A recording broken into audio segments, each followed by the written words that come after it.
Ako ang inyong Lolo Pael at ito ang aking kwento. Babae sa pusod ng gubat. Ang kwentong inyong mapapakinggan ay base sa tunay na karanasan ng isang matandang lalaki na itago na lamang natin sa pangalang Lando. Nangyari ito taong 1980 sa isang tagong baryo sa gitna ng Sierra Madre sa Hilagang Luzon. Hindi na lamang tutukuyin ng eksaktong pangalan ng lugar upang maproteksyonan sa lahat ng panahon at pagkakataon ang lugar na ito. Sa isang mahamog at masukal na gubat sa itaas ng bundok ay naglalakad si Lando ng mag-isa. Isa itong botanist at pinag-aaralan ng mga endemic at exotic na halaman sa kabundukan na iyon. Subalit ilang sandali pa'y makikita na ang pangungunot ng kanyang noo at nagsimula siyang magpalinga-linga sa paligid. Bay, parang nagpapaikot-ikot na lang ako dito ah. Kanina pa ako pabalik-balik sa paanan ng punong ito. Mukhang naiengkanto na ako. Isang beses pa'y sinubukan niyang maglakad at doon niya napagtanto na totoo nga ang kanyang hinala. Isang malaking puno ng balete ang nasa kanyang tabi. Nang kanyang mapagmasdan ay parang kumakaway-kaway ang mga baging at dahon. Sumasabay marahil sa banayad na pag-ihip ng hangin. Kung mamalasing ka nga naman talaga oh. Totoo kaya na kapag binaliktad ang damit hindi na ako maliligaw? Agad niyang binaliktad ang kasuotan. Nagpatuloy siya sa paglalakad. Halos 30 minutos ang kanyang nilakad nang sa wakas ay mapansin nga niya na iba na ang daang tinatahak. Wala na ang puno ng balete. May nakita siyang isang munting dampa sa gitna ng kakahuyan. Maliit yun at gawa lang sa mga pinagtagpi-tagping mga sako. Tabla at mga dahon ng anahaw ang bubong. Sa palagay niya ay kasya lamang sa 2 hanggang 3 tao ang pwedeng manirahan sa ganoong kalaking tahanan. Lumapit siya dito. Sumilay ang isang magandang ngiti dahil naisip niya na sa wakas ay makakainom na siya ng tubig. Uhaw na siya. Nauubos na kasi ang baon niyang tubig. Tao po! Tao po! May tao po ba dito? Tahimik ang loob ng kubo. Tao po! Pagdakay may narinig siyang mga kaluskos na galing sa loob.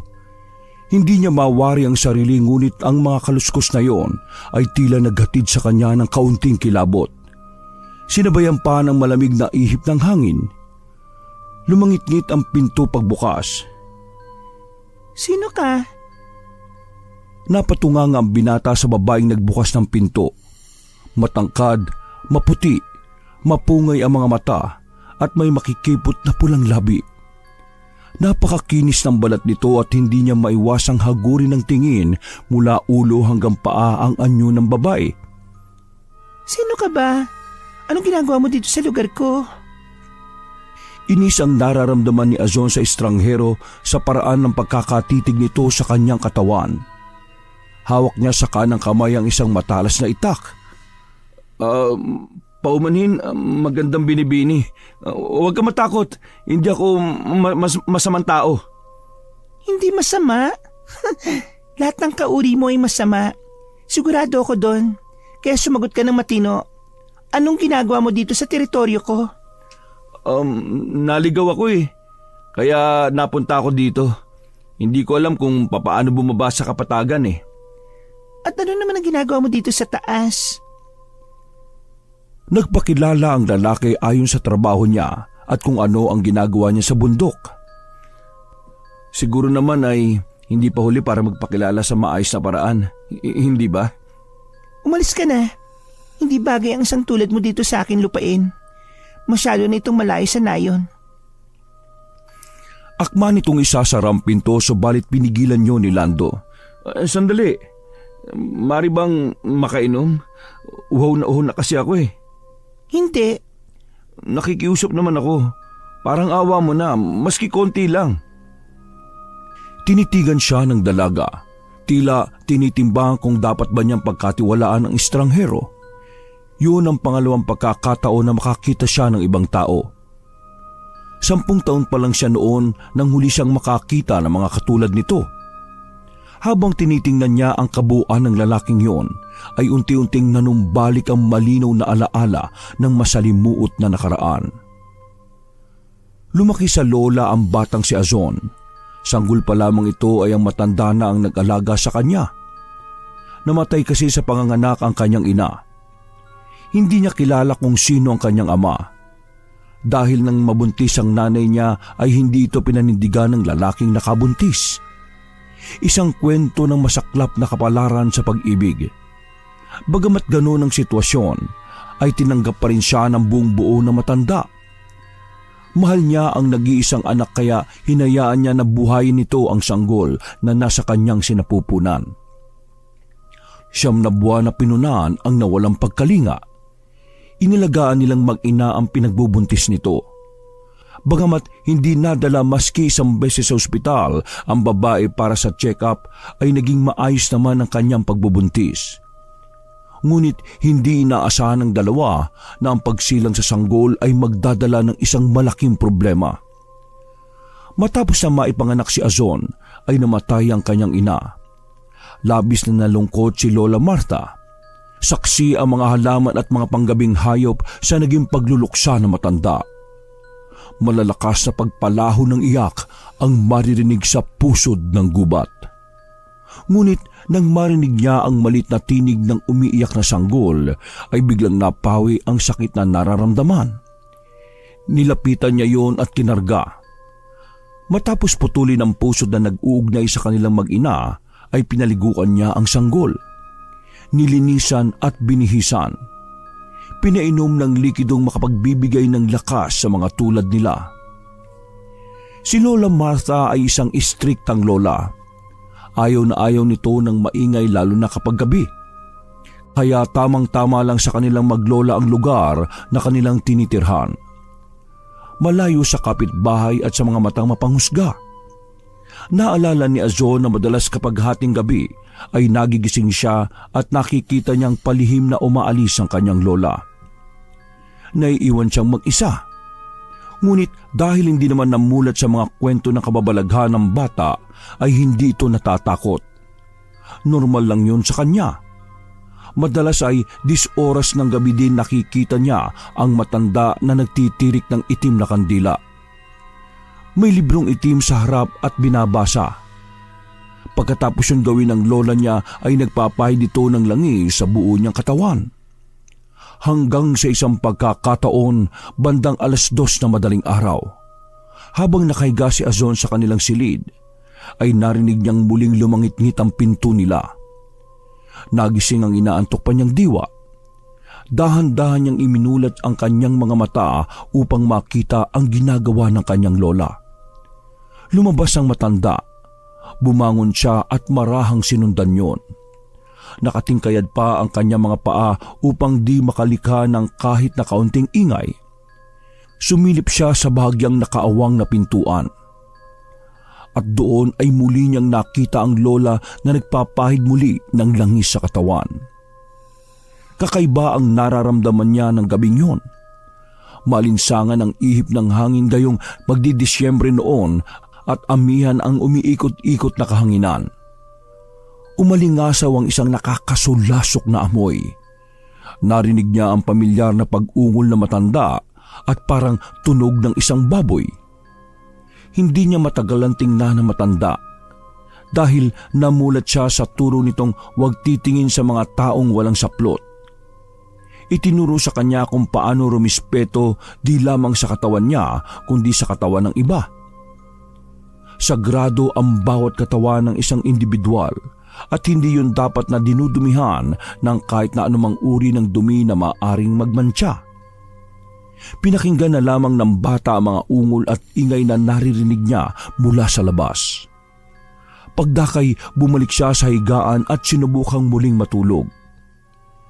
Hindi niya alam kung gaano siya katagal nakatulog, subalit sa muling pagmulat ng kanyang mga mata ay alam niyang hindi pa sumisikat ang araw.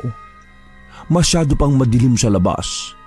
hanggang sa narinig niya na may papalapit at tumatakbo ito na mabilis. Agad siyang lumabas nang marinig ang boses ng kanyang lola na tinatawag siya. Apo, buksan mo ang pinto, dali! Humahangos ito at hingal na hingal. Napansin niyang duguan ng kanyang lola. Puno ng sugat at latay ng latigo ang mga braso nito at likod. Agad niyang dinaluhan ng matanda dahil nakitaan niya ito ng labis na panghihina. Apo, halika dali. Pumasok na tayo sa loob at isarado mong maigi ang pinto. Paulit-ulit na tinanong ng bata kung ano ang nangyayari. Subalit hindi siya sinasagot ng maayos na matanda. Makinig ka, Apo. Kailangan natin magtago. Kahit ano ang mangyari, ay huwag kang mag-iingay. Dali! Naguguluhan man, ay sinunod na lang ng bata ang kanyang lola. Mabilis itong kumilos at bawat sabi ng matanda ay agad siyang tumatalima.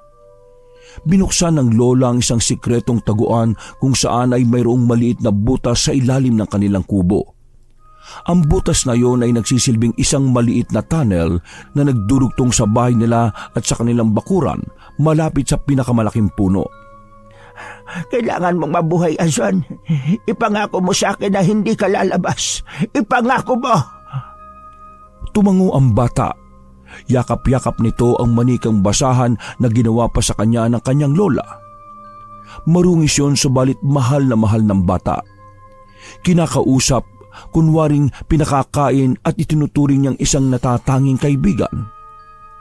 Narinig ng maglola ang ingay na nagmumula sa mga paparating na tao. Sumisigaw ang mga ito at tila galit na galit. Mahal na mahal kita, Apo. Tatandaan mo yan. Ang mga tao ay may daladalang mga sandata tulad ng matutulis na kahoy, itak, buntot pagi at iba pa. May mga bitbit din silang mga sulo na siyang gamit nilang ilaw upang makita ang daang dinaraanan, papunta sa pusod ng kagubatan. Nang makita nila ang maliit na kubo ay pinalibutan nila ito. Yan na siguro ang bahay ng aswang na inaabol natin. Sige, palibutan nyo! Kailangan nating mahuli ang perwisyong aswang na yan nang di na makapaghasik ng lagim sa baryo natin. Sinang-ayunan nito ng kanyang mga kasama. Maingay ang labas ng kubo. Tinakpan ni Azon ang kanyang mga tenga ng dalawa niyang kamay. Nalilito ang bata at doon lang niya naramdaman ang kakaibang pakiramdam na bumibilis ang pagtibok ng kanyang puso. Medyo nahihirapan siyang huminga lalo na't masikip ang kanilang pinagtataguan. Sigaw ng mga tao sa labas, patayin ang aswang. Tahimik lang ang maglola sa loob ng kanilang pinagtataguan. Mabilis na tinakpan ng isang tela at upo ang gawa sa kawayan ang butas na yon matapos iabot kay Azon ang isang bagay na pamilyar sa kanya. Ang itim na libro. Walang mag-aakala na may sikretong taguan kahit napasukin pa yon ng mga tao. Hindi na nakita ni Azon ang lola pagkatapos nitong sarhan ang butas na kinaroroonan niya. Paalam. Mahal ko nga po. Paalam sa'yo. Yun ang uling mga kataganan narinig ni Azon sa kanyang lola. Takot na takot ang batang si Azon lalo na nang marinig ang malalakas na sigaw ng taong bayan. Narinig niyang lumangit-ngit ang pinto ng kanilang kubo. Narinig niyang tinatawag na halimaw ang kanyang lola. Isang salot. Aswang. Sinubukan niyang kumilos at gumapang siya sa butas na yon hanggang sa marating niya ang kabilang dulo. Naalala niya ang sinabi ng kanyang lola na huwag lalabas. Subalit sa pagkakataong yon ay naging matigas ang kanyang ulo. Nag-alala siya sa kanyang lola. Lumabas siya ng lagusang yon at nagkubli sa likod ng malaking puno. Nakita niya ang lola na nakatali. Ang mga tao, naglalagay sila ng mga kahoy sa palibot na matanda. Galit na galit ang mga ito at isinusumpa ang taong bihag nila. Saksi siya sa naging pagpapahirap ng mga tao. May mga pumulot ng bato at pinagbababato ang walang kalaban-laban na matanda. Walang nagawa si Azon. Tahimik lang niyang pinapanood ang mga pangyayari. Panay-ungo lang ang maririnig sa tinig ng kanyang lola at sa bawat pagtama ng latigo ay ang mga luhang pumapatak sa mga mata nito. Napansin niya ang batang si Azon na nakasilip mula sa malaking puno. Bumulong siya sa hangin. Alam niyang maririnig ito ng kanyang apo. Magtago ka. Huwag kang lalabas. Nakikiusap ako sa iyo, Apo. Magtago ka! Muling bumalik sa butas si Azon. Pagkaraan ng ilang sandali ay narinig niya ang malakas na hiyaw ng kanyang lola Marta. Sigawan din ng mga tao. Hindi alam ni Azon kung ano na ang nangyayari sa kanyang lola. Nanahimik ang paligid, subalit alam ng bata na naroon pa ang mga taong yon. Naghalugog ang mga ito sa loob ng kanilang tahanan. Kinuha nila ang ibang mga kagamitan na pwede pang mapakinabangan. Mga taong gahaman, magnanakaw na akala mo'y malinis kung humusga sa kapwa. Silang nanggulo sa tahimik na pamumuhay na maglola. Nakatulog ang batang si Azon. Mag-uumaga na nang siya'y maalimpungatan. Narinig na niya ang mga huni ng ibon sa kapaligiran. Naglalaro sa mga sanga ng punong kahoy. Gumapang siya palabas ng lugar na pinagkukublihan at bumungad sa kanya ang sunog nilang kubo. Tinawag niya ang lola. Naglakad siya palapit sa lugar kung saan itinali ang matanda. May nakita siya doong katawan ng tao. Sunog na sunog. Nagsisisigaw si Azon. Nagtatanong kung bakit. Subalit ang mga katanungang yon ay hindi na nasagot. Lumipas na ang mga maraming taon. Ang naging pamumuhay ni Azon ay naging tahimik. Walang tao sa kapatagan na nakakaalam na mayroong isang batang paslit na naulila at kailangan maging matatag upang mabuhay. Ang mga taong sangkot sa masalimuot na krimen ay tuluyan ng ibinuon sa limot ang ginawang pagpatay sa matandang pinaniniwalaang aswang. Miss, ayos ka lang ba? Ang tingin na yun ng lalaki ang gumising sa naglalakbay na diwa ng babaeng kausap. Ang sabi ko pwede ba ako makahingi maski isang basong tubig lang sana? Hindi maiwasang titigang mula ulo hanggang paa ni Azon ang lalaking nasa kanyang harapan. May nararamdaman siyang kakaiba mula sa kanyang kaloob-looban. Yun ang pangalawang pagkakataon na makakita siya ulit ng ibang tao. Hindi lang basta tao, dahil pakiramdam niya ay kaaya-aya ang itsura nito sa kanyang paningin. Isang gwapo at matinong lalaki ang nasa kanyang harapan. Bagay dito ang malamlam at tila nang aakit nitong mga mata. Ang kulay kayumanggi nitong balat at ang matikas nitong tindig ang nakabihag sa mapanuring mata ng dalaga. May nararamdamang siyang tila mga nagliliparang mga paru-paro sa kanyang tiyan. Pasensya na ha. O sige, aalis na lang ako. Pasensya na kung nagambala kita dito sa bahay mo. Paalam, magandang binibini. Sandali. Tatalikod na siya ng lalaki ngunit bigla itong natigilan nang marinig ang sinabing yun ng dalaga. Pumasok ka. Bibigyan kita ng tubig. Ibinukas ni Azon ang pinto at formal na inanyayahan sa loob ang lalaki. Maupo ka muna dito at ikukuha kita ng maiinom sa kusina. Maraming salamat ah.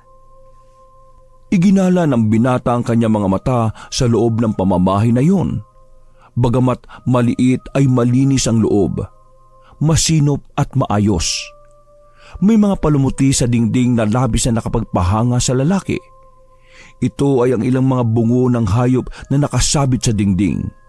Ngunit ang hindi maintindihan ni Lando ay nakaramdam siya ng kakaibang kalungkutan habang tinitingnan niya ang bawat sulok. Ito na yung inumin mo. Ay, nako, maraming salamat ah. Kanina pa talaga ako uhaw na uhaw eh. Anong pangalan mo? Bakit ka napadpad dito? Ako si Lando. Naligaw ako dito sa gubat at nahihirapan na akong makabalik sa baba. Napagod na nga ako kakaikot eh. Pero may isang lugar sa banda roon na nagpababalik-balik ako. Baka nagugutom ka rin. Gusto mo ba ng makakain? Nagningning ang mga mata ng binata. naisip niyang mabait naman pala ang dalaga. Hetong sa bawat ilang piraso ng prutas. Mukhang napakalayo ng pinanggalingan mo eh. Hindi naman.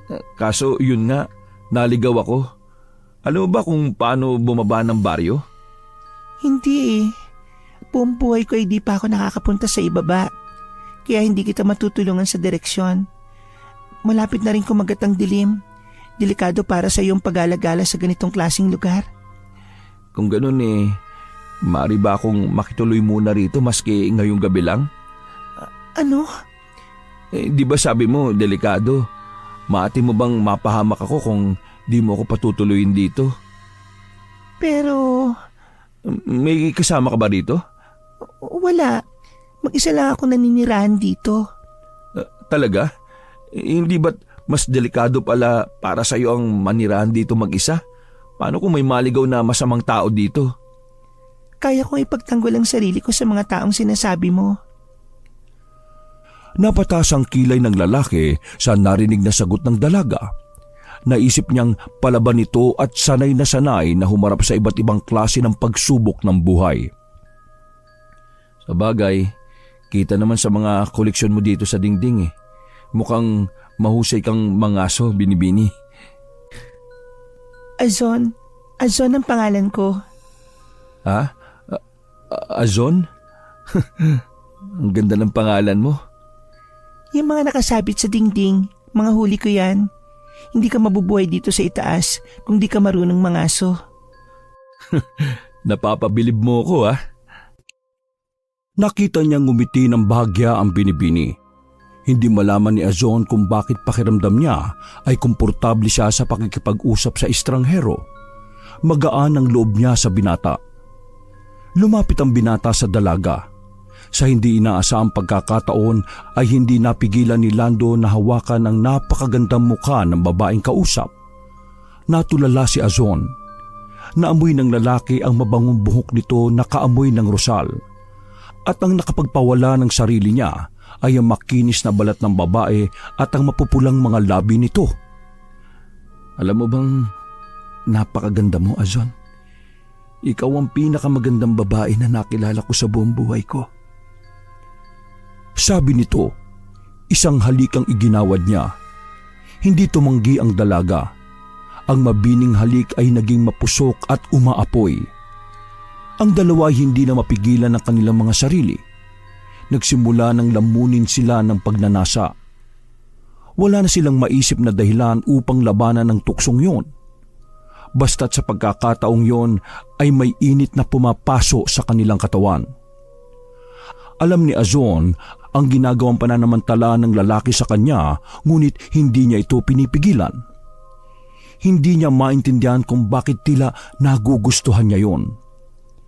Hinayaan niya ang lalaki sa gusto nito. Para siya nitong dinadala sa isang paraiso. Yun ang unang pagkakataon na may humawak sa kanyang katawan. Malaya nilang pinagbigyan ng isa't isa hanggang sa marating nila ang sukdulan. Ang langit na kanilang inaasam. Azon, napakaganda mo. Hindi ko alam kung tama yung ginawa natin, Lando. Isa ka lang estranghero. Sinamantala mo ang kahinaan ko.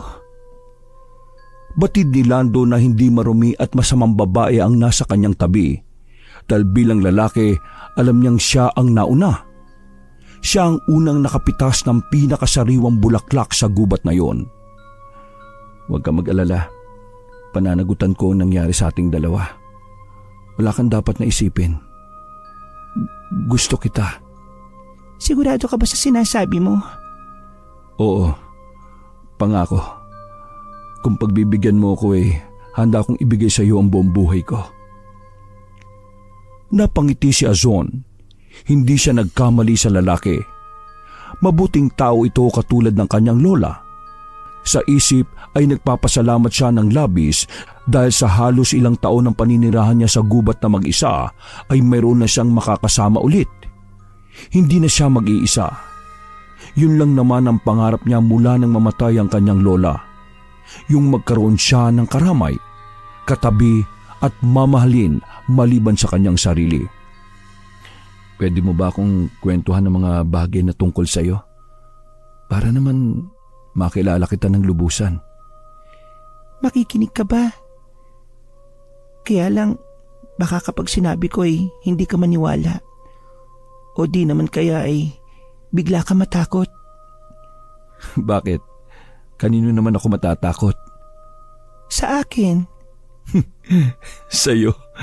Bakit naman ako matatakot sa isang anghel na katulad mo? May dahilan kung bakit dito kami sa itaas ng kabundukan nakatira, Lando. At sinimulan nitong isalaysay ang kanyang pinagmulan, ang tungkol sa kanyang ina at lola. Natulala si Lando sa mga katotohanang ipinahayag ng babae.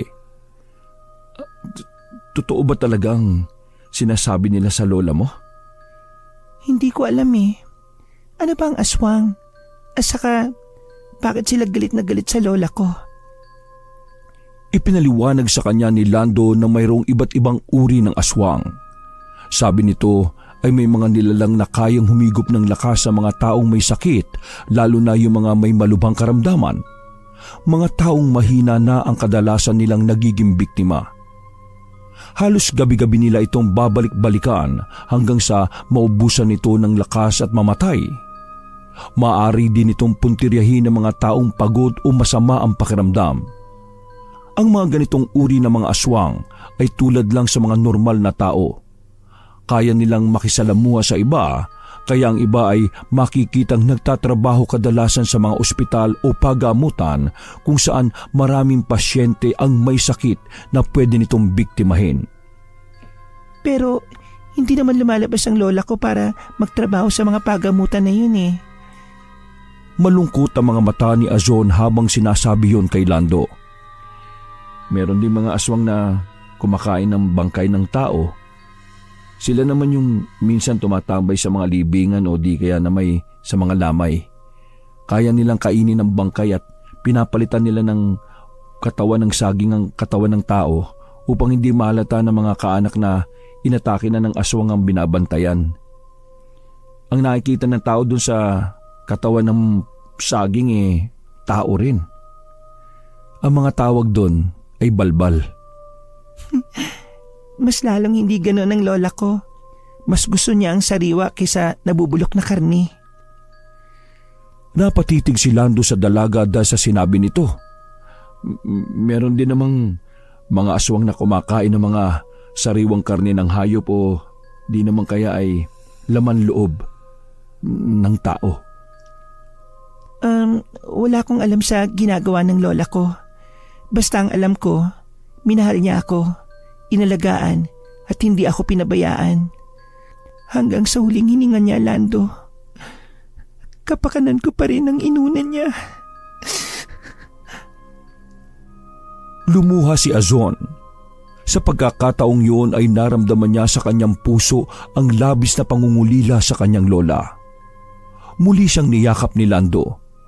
Naramdaman ng dalaga na unti-unting napuna ng presensya nito ang kawalan ng kanyang lola. Hindi agad umuwi si Lando. Nanatili pa siya doon ng halos 1 buwan. Masaya sila magkapiling na dalawa. Sinusulit ang bawat araw na pinagsaluhan ang simpleng pamumuhay. Wala nang hahanapin pang iba si Azon. Ang pananatili ni Lando doon ay ang pinakamasayang araw na naranasan niya. Ngunit ang lahat ay kailangang magtapos.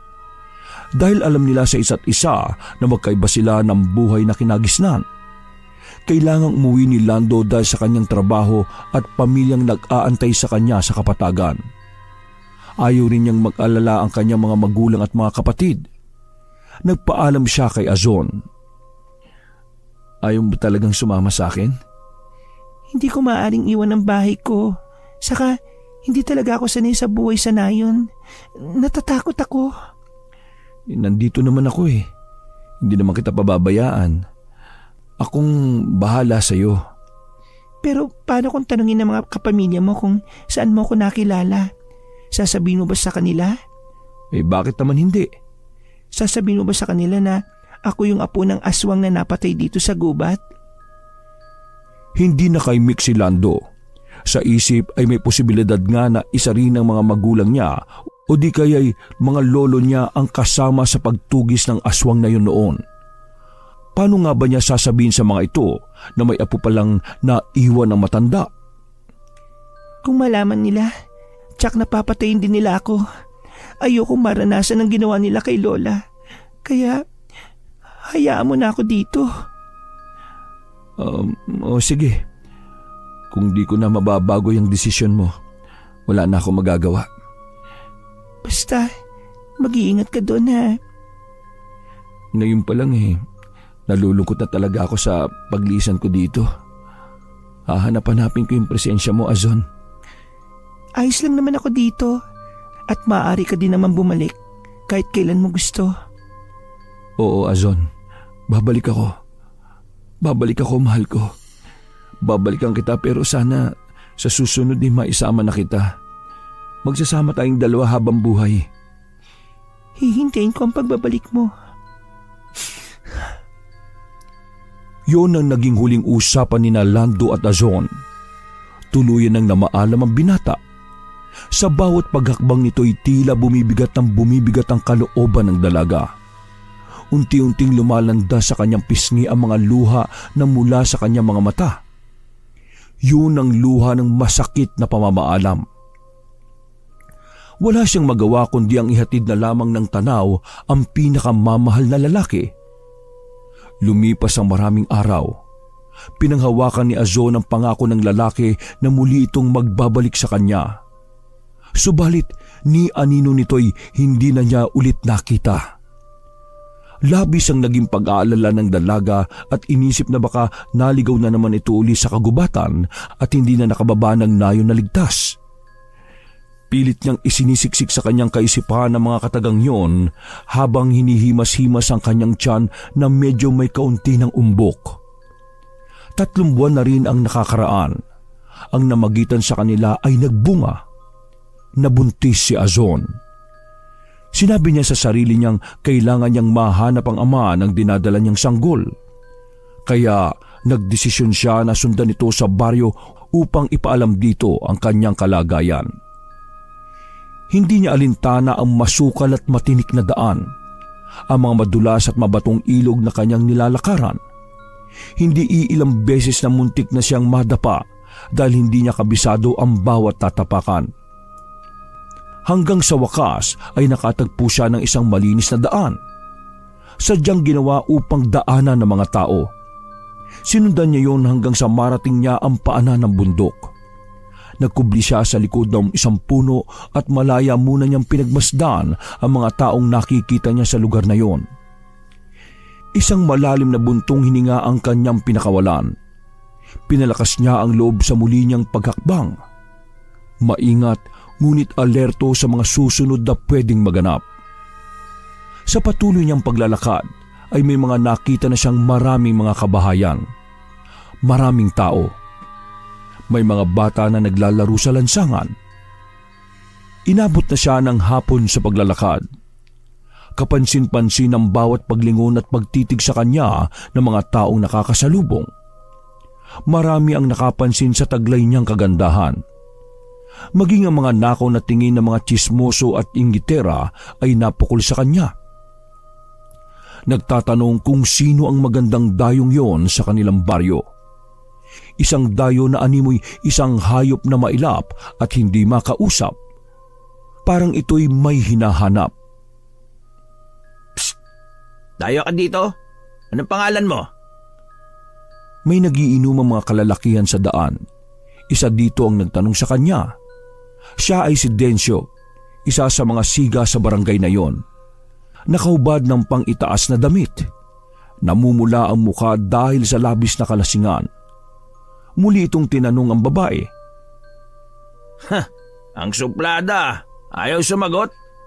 Ano ba hinahanap mo? Baka matulungan ka namin, ha? Nagtawanan ang iba niyang kaumpukan sa inuman. Nagbiro pa ang mga ito na baka iba ang hinahanap ng dalaga. Biniro pa nila ito na kaya daw umano itong ibigay ni Dencio. Sabay nagtawanan ng malakas. Kasabay noon ay ang pagtitig sa kanya na tila ba siya hinuhubaran. Hindi naging komportable ang dalaga sa ikinikilos na yon ng mga kalalakihan. Hindi na niya pinag-aksayaan pa na bigyan ng pansin ng mga lalaki at diretso siyang lumayo sa mga ito. Nagpatuloy siya sa paglalakad. Nakalayo na siya sa mga lalaking bastos na yon. Pero habang lumalayo siya, ay ibig nang maiyak ni Azon dahil sa realisasyong hindi niya alam kung saan niya hahanapin si Lando. Hindi niya sigurado kung saang sulok o kung doon nga ba sa lugar na yon ito nagtungo. Napakalaki ng lugar na yon at napakaraming tao. Samantala, maski na paghihinaan na ng loob ay ipinagpatuloy niya ang kanyang paglalakad hanggang sa napadpad siya sa isang simbahan. Maraming mga tao ang nakasuot ng mga magagarang kasuotan. Tila may kasiyahang nagaganap dahil kitang-kita ni Azon ang mga ngiti sa mga labi ng mga ito at ang paminsan-minsan nilang pagtatawanan. Lumapit siya sa mga ito at dahil dayo ay muling natuon ang atensyon ng lahat sa kanya.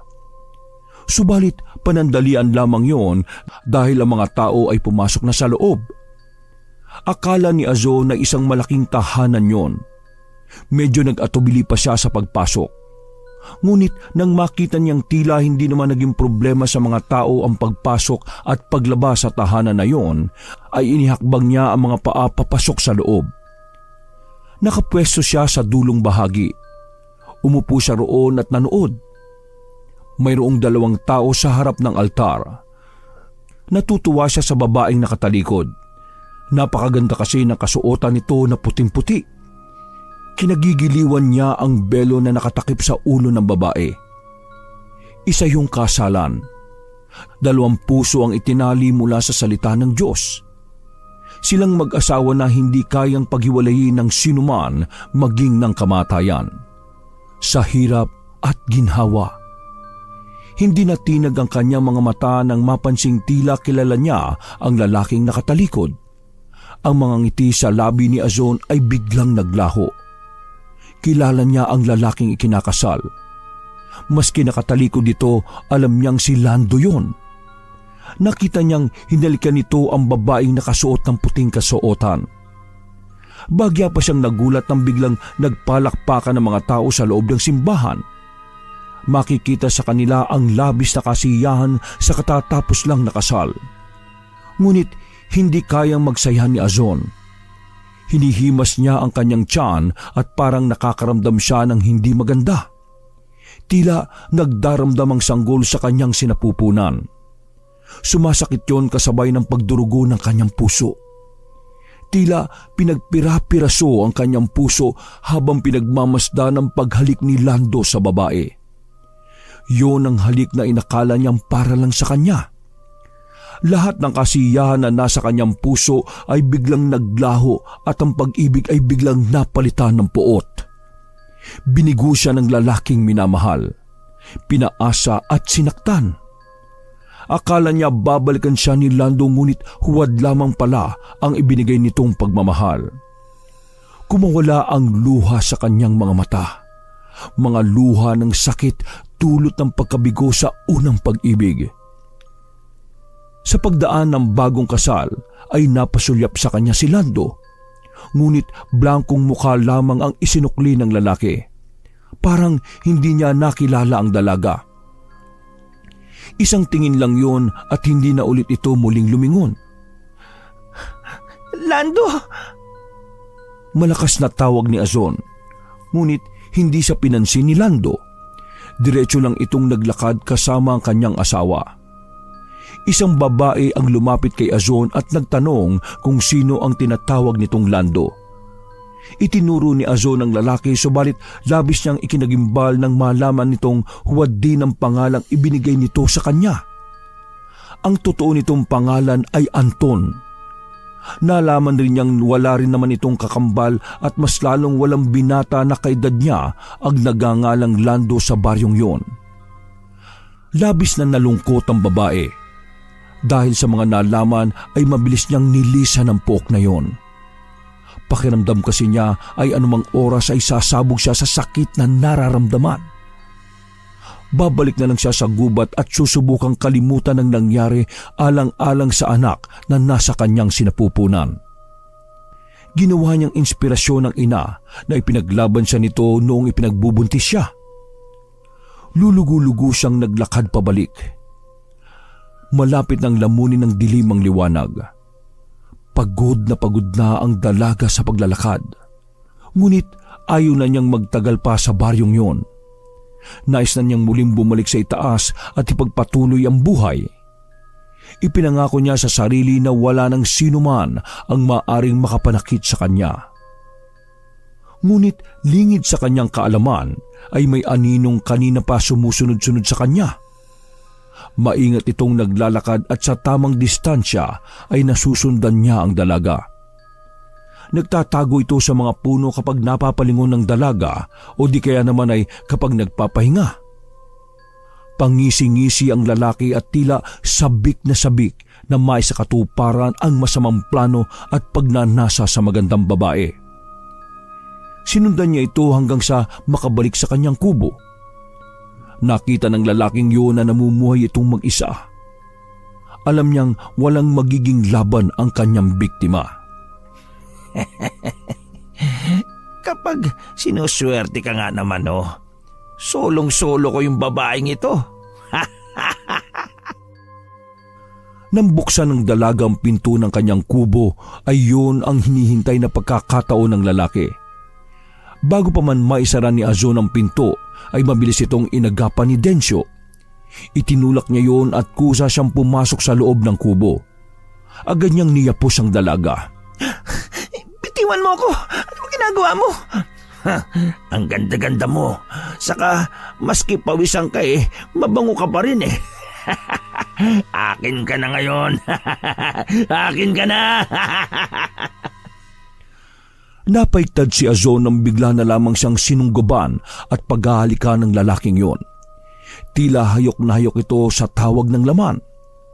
Parang sinapian ng demonyo at marahas na hinahawakan ng babae. Kanina pa kita sinusundan mula nung una kitang nakita. Pinagtsagaan kita kaya wala ka nang kawala sa akin. Makukuha kita at maangkin hanggang sa pagsawaan. Sandali, wag. Parang awa mo na. Huwag mong ituloy ang binabalak mo. Nakikiusap ako. Sige, magmakaawa ka. Mas lalo akong ginaganahan pag ganyan Ang ganda ng tinig mo. Wag, buntis ako. Huwag mo itong gawin sa akin. Ngunit hindi nakinig ang lalaki. Wala itong pakialam. Bagkus ay mas naging agresibo ito at nagawa pang suntukin sa sikmura si Azon para hindi ito makalaban. Ama na, nakikiusap ako. Yung anak ko! Isang sampalang muling dumapo sa mukha ni Azon. Nang bitiwan niya ang dalaga ay agad itong pumulot ng isang sanga na nakita niya sa loob ng bahay. Kinuha niya yon at hinataw sa mukha ng babae. Nawalan ito ng ulirat. Nang hindi na kumikilos ang babae ay doon ito ginawa ang pangahalay sa dalaga. Paulit-ulit niya itong ginawa hanggang sa siya ay magsawa. Tinigilan lamang niya ito nang makitang dumadaloy na sa hita ng babae ang dugo. Ang nilipastangang babae ay basta na lamang niya iniwan at tila walang nangyari na bumaba ito sa kabundukan. Hindi na alam ni Azon kung ano ang nangyari sa kanya at kung ano ang ginawa sa kanya ng lalaking yon. Malalakas na kulog at kidlat kasabay ng pagbuhos ng malakas na ulan ang gumising kay Azon. Naramdaman niya ang kakaibang kirot sa bandang ibaba ng kanyang katawan. Nanginginig siya at di kayang bumangon. Hindi agad rumihistro sa kanyang isip ang mga nangyari. Ngunit nang naalala niya ang naganap ay agad dinanap ng kanyang mga mata ang lapastangang lalaki. Nang kapain niya ang nananakit na bahagi ay agad siyang nanlumo ng maaninag ang dugo. Hindi! Ang anak ko! Anong nangyari sa anak ko? Kasabay ng kanyang malalakas na sigaw ay ang malakas na paglitaw ng mga kidlat sa kalangitan. Sumasabog sa pandinig niya ang tunog ng kulog na tila nakikidalamhati sa sakit na nararamdaman. Mga walang iya kayo. Pagbabayaran niyo ang lahat ng ito. Isinusumpa ko. Pagsisisihan niyo ang lahat ng sakit na pinaranas niyo sa akin. Halos manginig ang kanyang kalamnan nang pilitin niyang makatayo. Patuloy ang pagpatak ng dugo. Wala na ang anak ko. Pinatay niya ang anak ko. Hayop ka. Magbabayad ka. Nang muli siyang matumba ay pagapang siyang lumapit mula sa kinaroroonan hanggang sa higaan kung saan nakatago sa ilalim ng papag ang isang maliit na baul. Panahon na para pagbayaran niyo ang inyong mga kasalanan. Hindi niyo alam kung sino ang kinalaban niyo.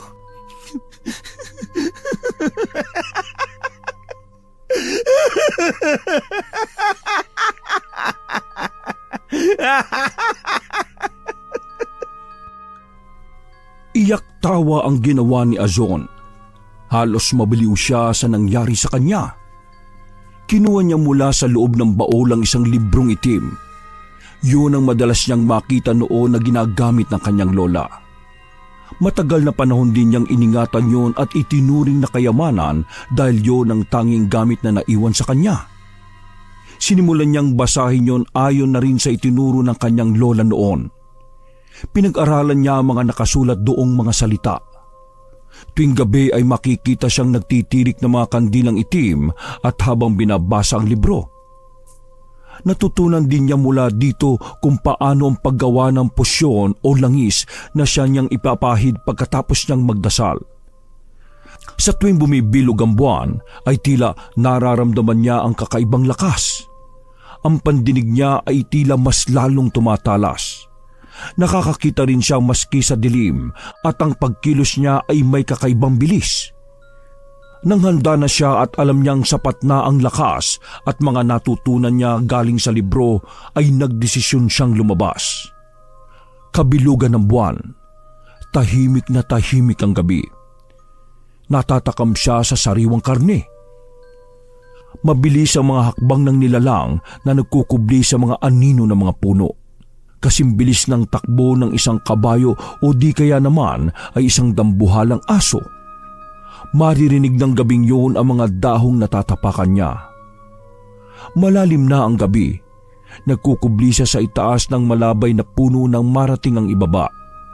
Nakita niya ang pakay na tao na noon ay kasalukuyang pang nasa harap ng inuman. Kasama ang mga kaibigan nito. Naghintay siya ng tamang pagkakataon para sa pagsugod. Ni hindi siya nakaramdam ng kahit na konting pagkainip. Naglalaway na ang kanyang bibig. Takam na takam sa karning kanina pa inaabangan. Mga pare, paano? Ayaw na. Bukas ulit ha. Abay, tambay na naman ba tayo bukas rito, Densyo? Naman, hanggat may atay pa tayo. One to sawa mga pare. Yan ang gusto ko sa iyo eh. Idol ka talaga pagdating sa inuman. Idolin mo rin ako maski sa babae. Ano ka ba naman? Oo, bakit? May nabingwit ka na naman ba? Ha? Abay, siyempre. Alam mo naman lahat ng nagustuhan ko napapa sa akin, di ba? Walang lusot. Gustuhin man nila o hindi. Ako pa ba? Ayan tayo eh. Astig ka talaga, idol. Panay ang puri sa kanya ng mga tambay na kasama. Hanggang sa naikwento na nga nito ang ginawang pangahalay sa dalagang si Azon. Abay, matindi. Napakaganda nun pare ah. Makinis, parang artista. Bilib na talaga ako sa'yo. Lodi ka na talaga. Maski pala yun nadali mo. Gusto nyo rin ba? Alam ko kung saan siya nakatira ha? Abay, jackpot yun. O sige, ituro mo sa amin para kami rin makarating sa langit. Sabay-sabay na nagtawanan ng grupong yon. Samantalang si Azon ay walang reaksyon sa kanyang naririnig. Nagsialisa na ang mga lalaking yon. Sinundan ni Azon ang naglalakad ng mga lalaki. hanggang sa nagiwa-hiwalay ng landa sa mga ito pauwi sa kani-kanilang mga bahay. Mag-isa na noong naglalakad sa kalsada ang sigang si Densyo. Ano yon? Shh! Lasing na yata ako. Kung ano-ano nang naririnig ko eh. May sumisit-sit pa. Akala naman niya matatakot ako. Ay! Kung sino ka mang hayop ka, lumabas ka at harapin mo ako. Shh! Oh, kita mo, ang tapang mo ah. May plano ka bang banggain ako ha? Labas! Maglaban tayo, duwag! Tumahimik si Azon. Wala ka pala eh. Hanggang sit-sit ka lang eh. Makawi na nga lang. Peste. Hindi nagtagal ay lumabas si Azon sa pinagtataguan niya. Sinakto niya ang lugar na medyo malayo na ang pagitan ng mga bahay. Pumwesto siya sa harap ni Densyo. Ipinakita niya ang kanyang magandang anyo. Hindi makapaniwalang lalaki sa kanyang nakita.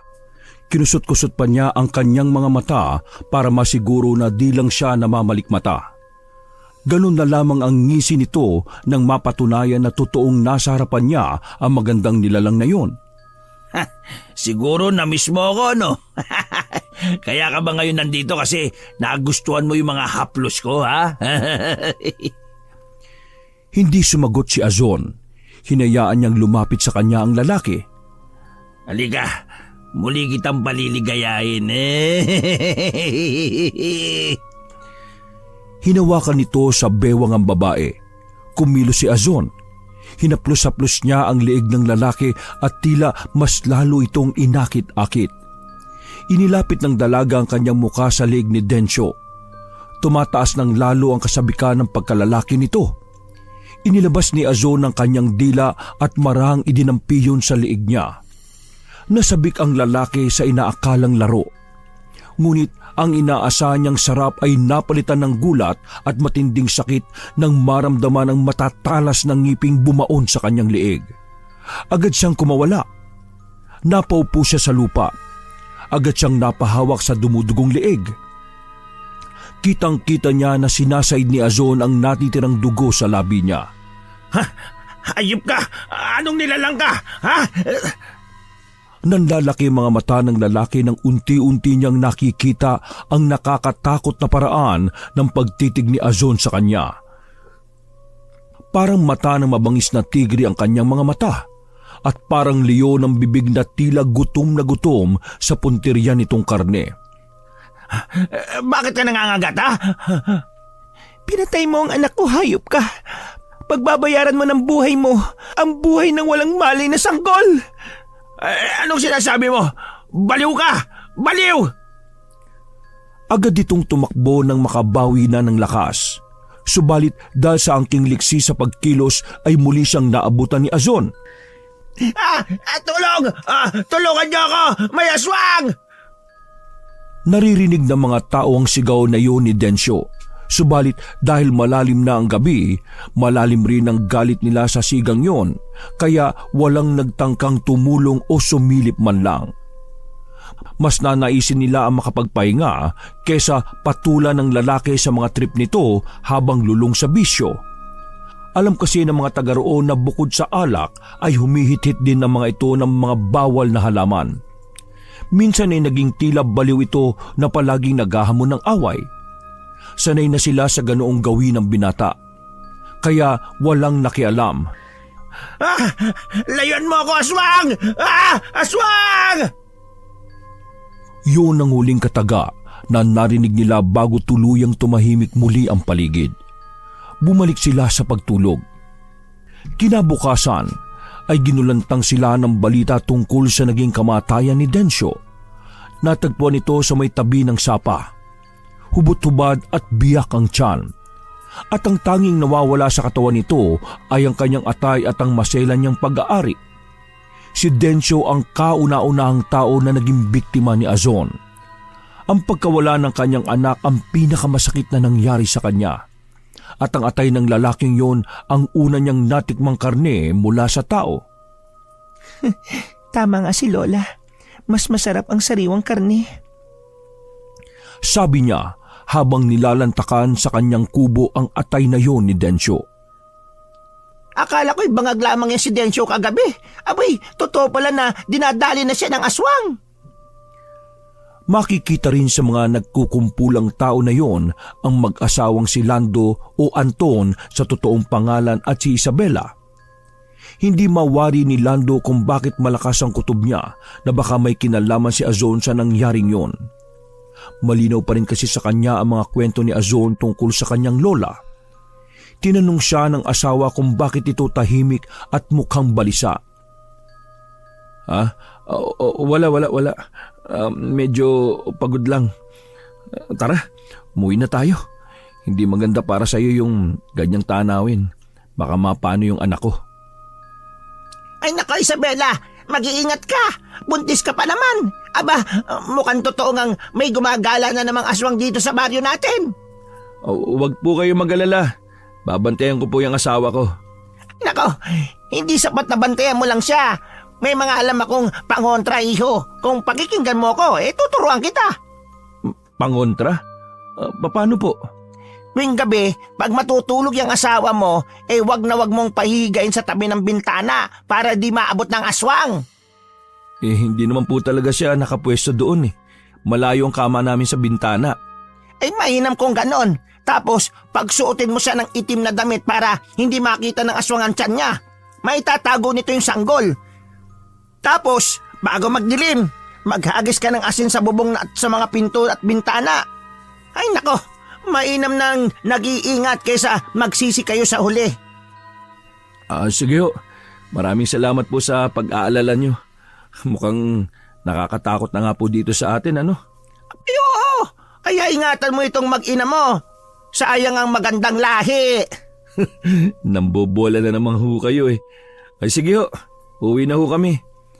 Tumawag na po ba ng pulis para maimbestigahan yung pagpatay kay Densyo? Naka, wala pa nga .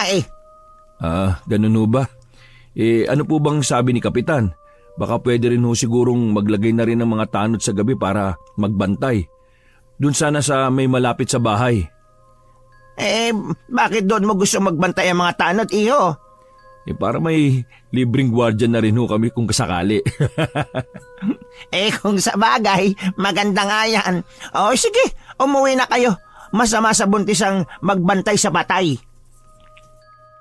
Samantala, sa pusod ng gubat ay panay naman ang tawa ni Azon habang inaalala kung paano nawala ang kasigaan ni Densyo sa kanyang mga kamay. Nasa isip pa rin niya ang itsura nito nang tuluyang mawalan ng lakas ang tuhod dahil sa takot sa kanya. Hayop na yon. Napakalakas tumili. Dinaig pa ang babae. Panay ang pangiinsulto nito sa lalaki. Pilit niyang isinisiksik sa kanyang utak na masaya siya sa nagawang paghihiganti. Tama lang sa kanya yon. Dahil pinatay niya ang anak ko. Wala siyang awa. Masahol pa siya sa hayop. Ang mga tulad niya ay walang puwang dito sa mundo. Kaya tama lang ang ginawa ko. Wala akong dapat na pagsisihan. Ang mga tao sa baryong yon ay kumbinsidong aswang nga ang may kagagawan noon kay Densyo. Tuwing umaga ay naging usap-usapan nila ang pagbabalik ng usaping yon sa aswang. Pero patay na yung matandang yun, di ba? Imposibleng siya naman ang may gawa niyan. Nasunog na yon, di ba? Kaya imposible na mabuhay pa yun. Isa sa mga kainuman ni Densyo ang nakapagkwento tungkol sa isang babae na pinakailaman ng lalaking siga. Narinig yun ng tsismosa ng barangay at ipinagkalat sa lahat ng mga gustong makinig sa kanya at isa na rito ay si Lando. Hoy, alam mo ba na naikwento ng isang kainuman ni Densyo na may ginahasa itong babae na nakatira sa gubat? Anong sabi niyo? Isang babae sa gubat? Paano naman sila nakakasiguro doon sa kwentong yon? Ay nako, hindi ko nga alam kung totoo kasi alam mo naman yung mga siga na yan, di ba? Magagaling gumawa ng kwento. Pero alam mo, sabi daw ni Densyo alam niya kung saan matatagpuan yung bahay ng babaeng yun. Inaya pa nga daw sila na balikan Kaya lang, di na nga natuloy kasi namatay na nga si Densyo. Nako, totoo talaga ang karma sa mga taong gumagawa na masama. Kinabahan si Lando sa narinig. Alam niya sa sarili niya na posible nga ang kwentong yon, lalo na't alam niyang bumaba si Azon marahil ay para hanapin siya nito. Naalala niya ang naging pangako sa dalaga pero hindi na nga yun natupad. Nang pagbaba niya sa bundok ay isang sorpresa ang sumalubong sa kanya. Ang kanyang nobya ay umuwi sa kanilang bahay. Malaki na ang tiyan nito. Doon lang niya nalaman na buntis pala ito nang iniwan niya sa lungsod. Mahal naman niya talaga si Azon, subalit mas nanaig sa kanya ang tawag ng responsibilidad para sa buntis na kasintahan. At tuluyan niyang nakalimutan ng babaeng pinangakuan niya nang muli niyang pagbabalik. Baka naghihiganti yung babae, ano? Nagkataon na aswang pala. Kawawang lalaki. Kumbinsido ang mga tao na isang ang aswang ang may kagagawa ng pagpatay na yon. Kaya naman, wala nang nangangahas na magpaabot ng dilim sa lansangan at sinisiguradong lahat ng mga pinto't bintana nakapinid ng maayos. Ang mga bawang at asin ay nakahanda rin upang pangalagaan kung sakali mang sumalakay ang aswang. Ngunit lumipas ang araw ay hindi na muling naulit ang trahedyang yon. Kahit rumonda ang mga tanod tuwing gabi ay wala naman silang makitang kakaiba na maghahatid ng takot sa mga tao. Tahimik naman ang gabing nagdaan. Unti-unting nawala ang takot. Unti-unti ring ibinaon sa limot ang nangyari kay Densyo. May ilan pang ang tao na nagsabing marahil ay tama lang ang pagkamatay ng lalaki dahil ang ibig sabihin noon ay hindi na sila magagambala ng malakas na paghahamon nito ng away sa kalsada. Hindi na sila mangangamba sa hatid nitong kapahamakan.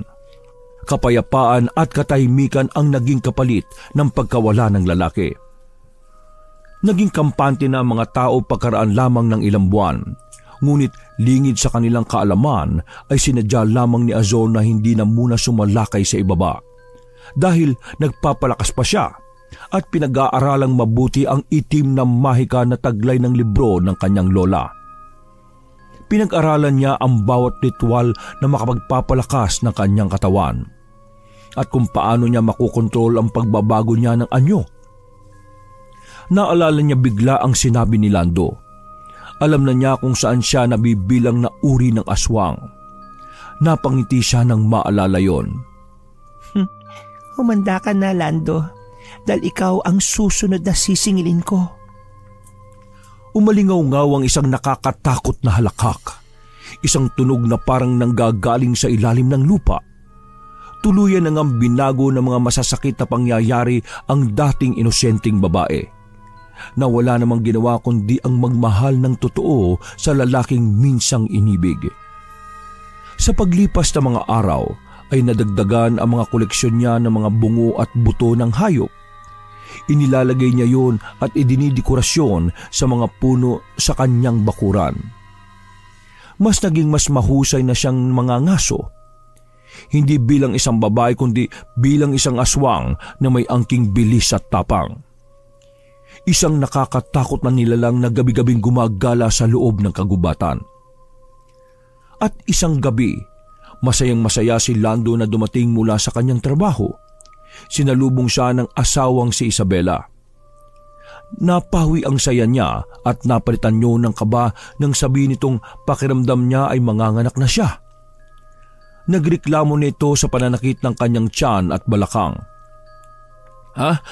Sandali, teka, huwag mo munang ilabas. Tatawag muna ako ng makakasama para madala ka sa ospital. Sandali lang.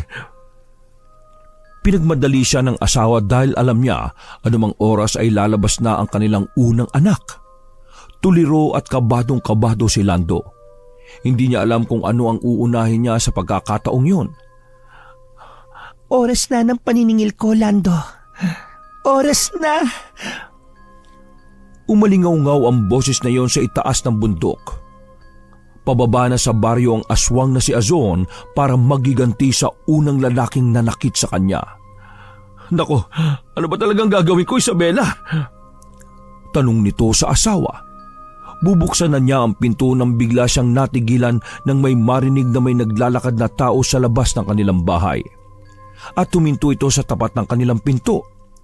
Kitang-kita ni Lando ang anino ng taong yun sa labas mula sa siwang ng pinto sa ibabang bahagi. Sino ka? Wala siyang nakuhang sagot. Manganganak ang asawa ko. Huwag ka na magbiro kung sino ka mang nasa labas. Magpakilala ka! Tinawag na ni Isabela ang asawa. Sinabi nitong di na niya kaya pang pigilan ang paglabas ng sanggol. Mas lalong nataranta si Lando. Nakahiga ang asawa sa kanilang kama at naghahanda na ito sa paglabas ng kanilang anak. May mga narinig siya ulit na mga kaluskos. Paikot-ikot sa kanilang bakuran. Nagtanong na si Isabela kung ano ang ingay na yon. Sino ka ba? Huwag kang manloko sa oras na to, ano ba? Ngunit nanatiling hindi umiimik ang taong nasa labas. Hanggang sa bigla silang nagulantang nang may isang mabigat na bagay ang dumapo sa kanilang bubungan. Naglalakad-lakad dito. Mabigat ang kanyang mga yapak at hindi may kakaila na hindi yun galing sa pusa o ibon. Parang tao na naglalakad sa kanilang bubungan dahil sa mabibigat na yapak. Diyan ka lang, mahal ko. Titingnan ko kung ano yon. Pinigilan siya ng asawa. Ngunit buo na ang loob niya na alamin kung ano ang gumagambala sa kanila sa kalaliman ng gabi. Akala mo natatakot ako sa'yo? Hindi! Sige, harapin mo ako! Lumabas ka dyan! Nanatiling tahimik. Handang-handa siya sa pagkakataon na yon. Kinuha niya ang isang latigo na gawa sa buntot pagi.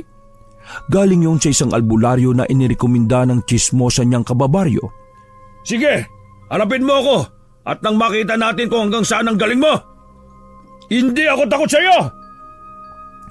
Paglabas niya ay wala naman siyang nakitang tao sa itaas ng kanilang bubong. Inikot niya ang bahay pero wala ding tao. Humingi siya ng tulong.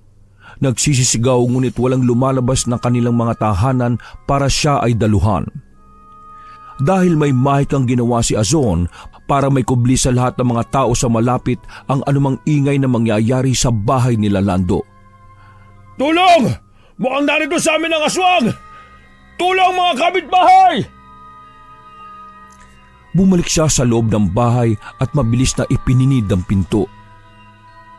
Muli niyang binalikan ng asawa. Niyakap niya yun at pilit na pinapakalma. Huwag ka matakot. Poprotektahan kita kahit na anumang mangyari. Hindi ko kayo hahayaang masaktan. Natakot si Isabela nang mapagtanto nila na sinasalakay na sila ng kinatatakutang aswang. Sinabi niya sa asawa na tumawag ng tulong o di kaya ng mga tanod upang tulungan sila. Nung una ay hindi niya makumbinsi ang asawa. Subalit nang umiyak na si Isabela ay doon tila nahimasmasa ng lalaki. Pagtayo niya ay siya namang narinig nila ang malakas sa pagkalampag ng aswang sa kanilang bubong na gawa sa yero. Para na itong magigiba at anumang oras ay kayang-kaya na nitong makapasok sa loob ng bahay. Sige, subukan mo pumasok. Pero kung may balak kang patayin ako, siguraduhin mo lang na mapapatay mo kung hayop ka. Kilala kita! Kilalang kilala kita! Tumigil ang pagkalampag ng bubong. Nakatingin si Isabela sa kanyang asawa. Tila nagtataka ito sa sinabi niya na kilala niya ang aswang na umatake sa kanila.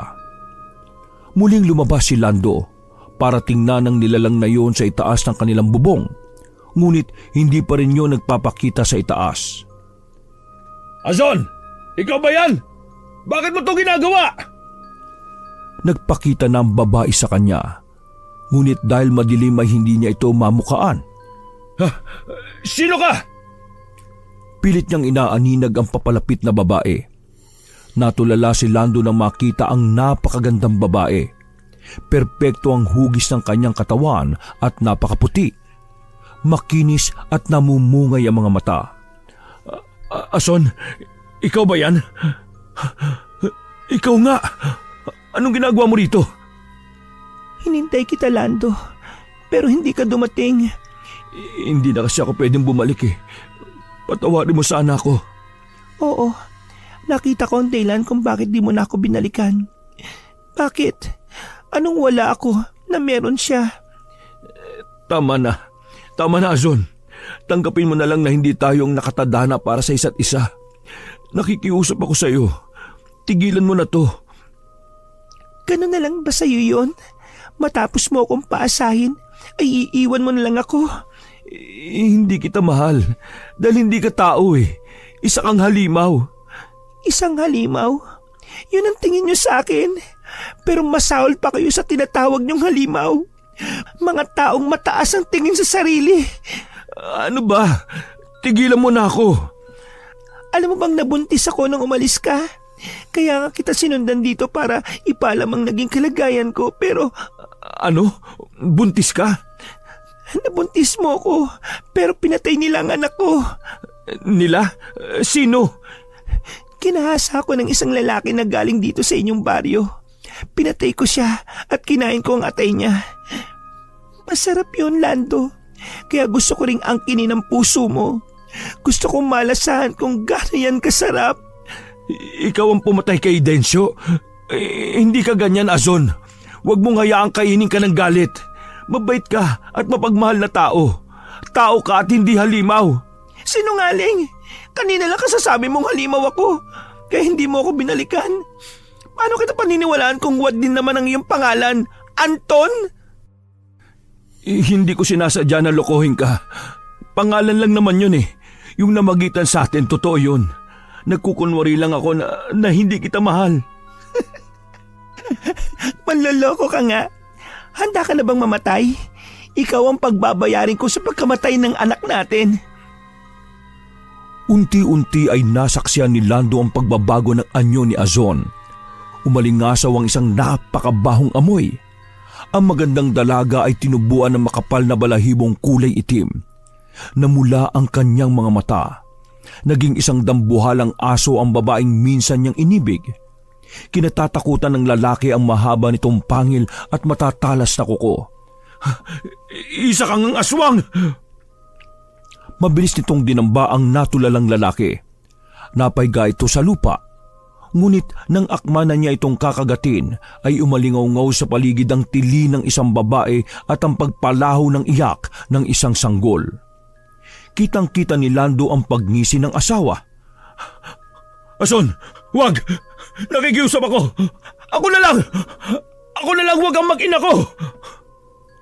Kinagat nito sa braso si Lando at mabilis na inihagis sa kung saan.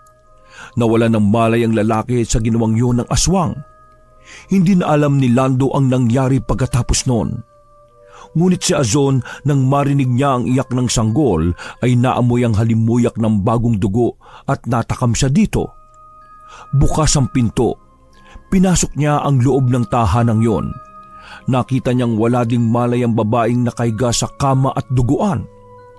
Iyak ng iyak ang sanggol na lalaki. Kinuha niya yon at nilinis niya ng kanyang dila mga dugo na nakabalot sa sanggol. Siya naman paggising ni Isabela.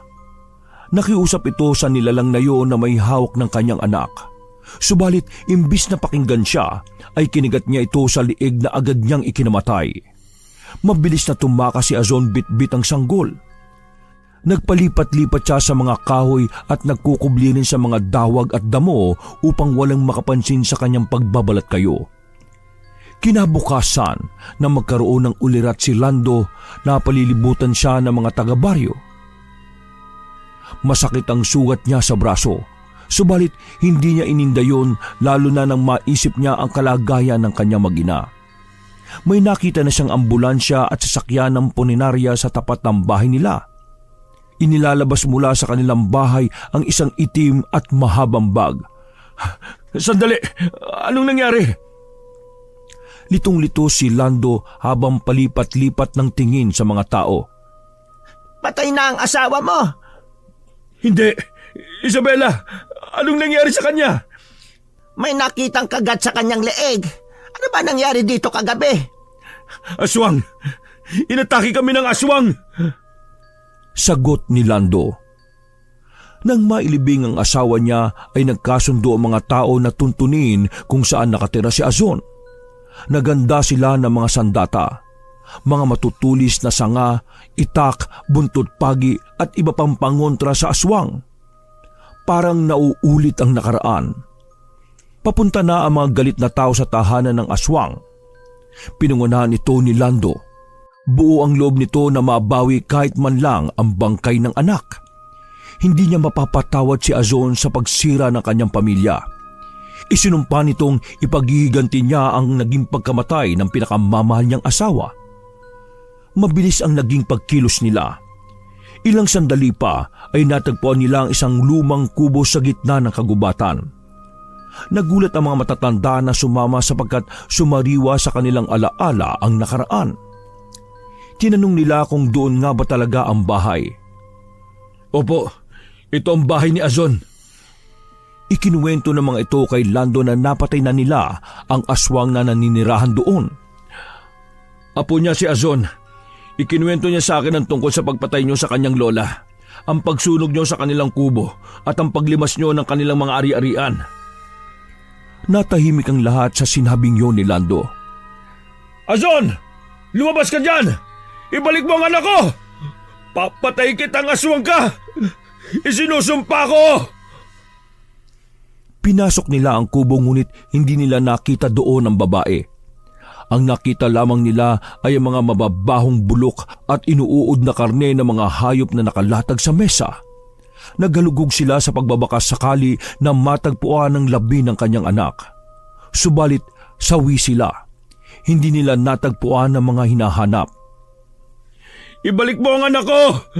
Aso nakikiusap ako sa iyo, parang awa mo na! Sigaw ng lalaki. Nagbabaka sakali na marinig yun ni Azon. Laylay ang kanilang mga balikat na bumalik ng baryo. Lumipas pa ang maraming taon. Matanda na rin si Lando. Nakasaklay ito at nakamasid sa palubog na araw sa kanluran. Muli ay isang araw na naman ang nakalipas at isang araw na naman ang nadagdag sa kanyang pangungulila sa minamahal na anak.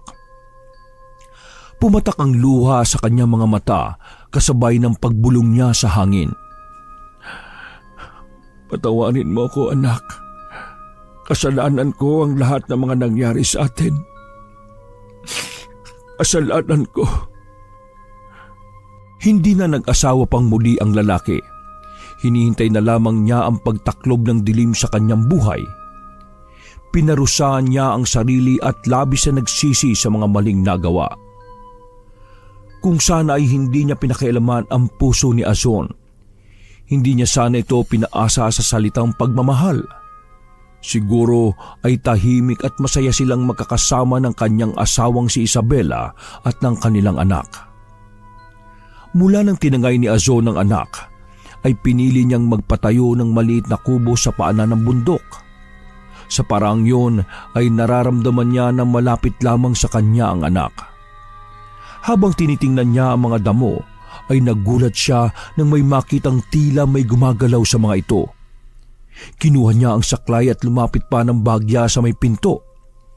Inobserbahan niya ang pagkilos na yon. Kung mabangis na hayop yon, ay nais na rin niyang atakihin siya noon para matapos na ang kanyang paghihirap. Dahil pagod na rin siyang maghintay. Hindi niya alam kung makikita pa niya ulit ang anak. Ang sakit pala talaga gumasa sa wala. Patawarin mo rin sana ako, Azon. Sabi nito, sabay pahid ng kanyang mga luha. At sa muli niyang pagmulat ay nakita niya sa kanyang harapan ang isang pares ng tao. Isang matandang babae na may kasamang isang lalaki na sa palagay niya ay nasa 25 hanggang 30 anyos na. Ipinikit-pikit niya ang kanyang mga mata dahil hindi niya sigurado kung talagang totoo ang kanyang nakikita. Azon, ikaw na ba yan? Siya bang... Ngunit hindi siya sinagot ng matandang babae. Bagkus ay nakita niyang niyakap yon ng kasama niyang lalaki at umalis din sila kaagad. Hindi nila kinibo si Lando. Sa gubat, habang naglalakad ang dalawang nilalang na yon, ay panay ang pasasalamat ng lalaki sa babaeng kasama. Tinatawag niya yung ina. Labis ang naging pasasalamat nito dahil nabuo na daw ang kanyang pagkatao. Masaya siya na makilala ang kanyang tunay na ama. Ngunit lingid sa kanyang kaalaman ay hindi niya tunay na ina si Azon. Ibang kwento ang palagi nitong sinasabi sa anak. Siya ang tunay na ina at si Lando ang tunay niyang ama. Ang pag-iibigan nila ay hindi pinapayagan dahil pinaniwala niyang iba silang mga nilalang at ang mga tao ay kanila lamang pagkain at hindi kauri. Ang hindi alam ng mga tao sa baryo, sa matagal na pananahimik ng kinatatakutang aswang ay mas may matinding dilubyo na inihahanda ang mag-ina. Dahil naturuan na ni Azon ang anak na mamuhi sa mga tao at ituring lamang silang mga mabababang uri ng hayop. Tinuruan niya ito ng itim na mahika at balang araw sa tamang panahon ay ipapamana niya ang natatangi niyang yaman dito.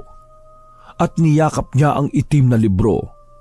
Ang kanyang naging sandalan at naging kakampi nung mga oras na nalasap niya ang kanyang mga kabiguan.